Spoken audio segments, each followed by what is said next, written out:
Sian Melangell Dafydd ydw I, a dwi am ddarllen rhan o stori o'r enw Symud Ffiniau.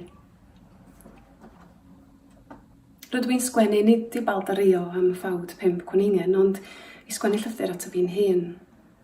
Ti'n cofio rhywbeth am hyn, tybed? Mae'n teimlo'n reid ridiculous fel tasg rwan. Neithiwr, ro'n i mewn agoriad oriel newydd ar Zoom, rhywbeth weles i ar Facebook.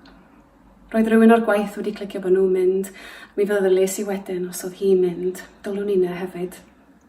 Dim ond yr ymlaen yn dawel fel radio tra mod i'n paratoi swper o'n i wedi meddwl gwneud, ond i fod yn oes roedd o'n reid diddorol.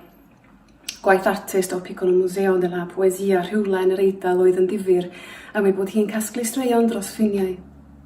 Os ydi salwch yn heidio dim am ffiniau, medde hi, heb orffen i brawddeg. Reit, dyma pam ydi wrth i'n sgwennu at y fi'n hun. Dyma ei gwaith gosodiadol hi. Mae am i ni, bawb oedd yno, sgwennu llythyr at ni'n hunain mewn 5 mlynedd, ac mi fydd hi yn postio nhw'n ôl at ni pan nawr amser. Mae'n fy nharo fi fel rhywbeth fatha Sophie Calle o Ffrainc yn ei wneud. Ond wedi gorfeddwl mae'n anodd dechrau. Helo, wyt ti'n okay? Ti'n gwneud fi'n swil. Mae Giraff Pren wedi symud o'r bwndel anifeiliaid ac wedi dod i gael ymgom efo coes y soffa am ryw reswm. Dwi angen cofio plannu'r India corn yfory neu dim ond barfau fydd gyda ni i bita erbyn diwedd yr haf, heb gorn tu mewn. Allai ddim cysgu, ond mi fyddai di'n cofio hynny, Siawns. Neithiwr mi gefus yr hynllef yna eto am fethu anadlu. Gobeithio dy fod ti'n dy gymod yn well nag ydw i rwan. Please, hynny.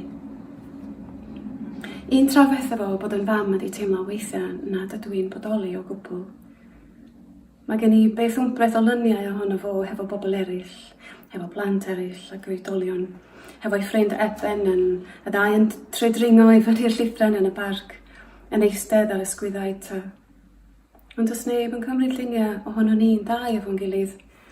Mae gen i ffeil selfies efo fo yn y ffôn. Ond yr un llun ydi hwnnw, dro ar ôl tro. Golau drwg yn aml, a fi'n edrych yn hen wrth graffu ar ôl ei hael.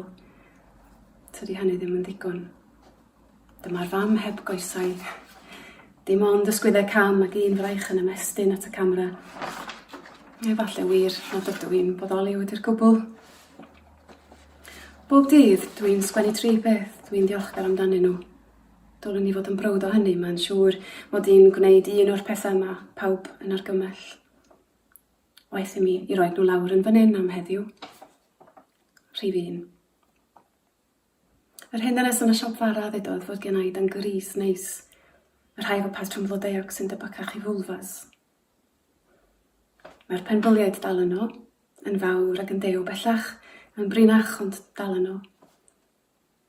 Rhif 3. Mae'r dirturiaid wedi gybabu. Mae o'n un bach lyflu, fluffy drosto i gyd. Heblaw'r selfies yna, mae gen i ffeil o screenshots i wneud i mi deimlo'n well, ond dwi wastad yn anghofio edrych arnyn nhw. Dwi'n anwybyddu'r gwahoddiad i dalu arian am fwy o le i storio lluniau mewn cwmwl, ond yn tynnu mwy a mwy o screenshots a'i anwybyddu fel drwr yn llawn papurau bach fel fortune cookies. Hwn heddiw. Here's a little reminder that there's a lot going on right now. Please be kind to yourself. Hefyd cartŵn bach da dwi eisiau brintio i roi ar y ffridge sy'n dangos cemegau hapusrwydd gan apothecary o Efrog Newydd. Serotonin, oxytocin, melatonin, norepinephrine, phenethylamine, dopamine, endorphins, acetylcholine. Maen nhw'n swnio fel cloddfeydd bob un ymhell o Efrog Newydd. Ond dwi'n dychmygu mynd yno rhyw ddydd a phrynu darn o'i cacen ganache, siocled a madarch adaptogens nhw, er lles fy rhes hir bersonol o gloddfeydd hapusrwydd.